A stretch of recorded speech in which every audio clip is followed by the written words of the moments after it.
बहुत समय पहले की बात है, चाइना के एक राजा ने अपने बेटे को अच्छा शासक बनाने के मकसद से एक जैन मास्टर के पास भेजा।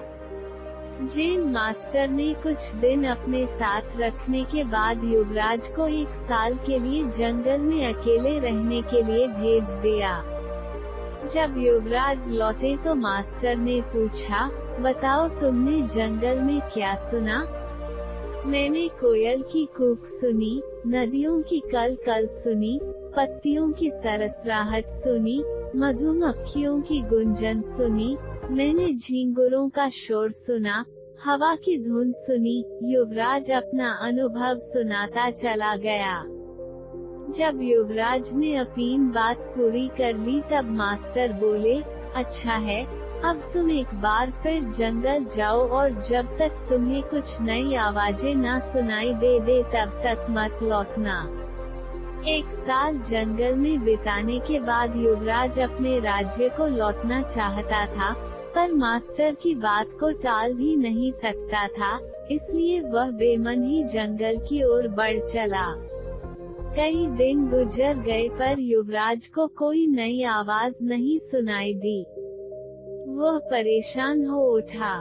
उसने निश्चय किया कि अब वह हर आवाज को बड़े ध्यान से सुनेगा। फिर एक सुबह उसे कुछ अनजानी सी आवाजें हल्की-हल्की सुनाई देने लगी।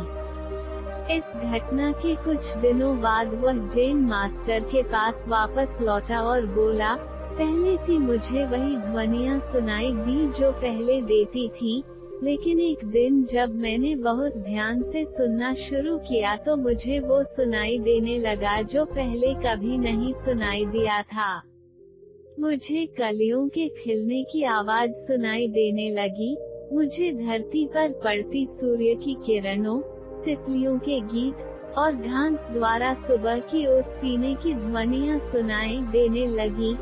यह सुनकर जैन मास्टर खुश हो गए और मुस्कुराकर बोले, अनसुने को सुनने की क्षमता होना एक अच्छे राजा की निशानी है, क्योंकि जब कोई शासक अपने लोगों के दिल की बात सुनना सीख लेता है, बिना उनके बोले, उनकी भावनाओं को समझ लेता है, जो दर्द बता न किया गया हो उसे समझ लेता है, अपने लोगों की अनकही शिकायतों को सुन लेता है, केवल वही अपनी प्रजा का विश्वास जीत सकता है, कुछ गलत होने पर उसे समझ सकता है और अपने नागरिकों की वास्तविक आवश्यकताओं को पूरी कर सकता है।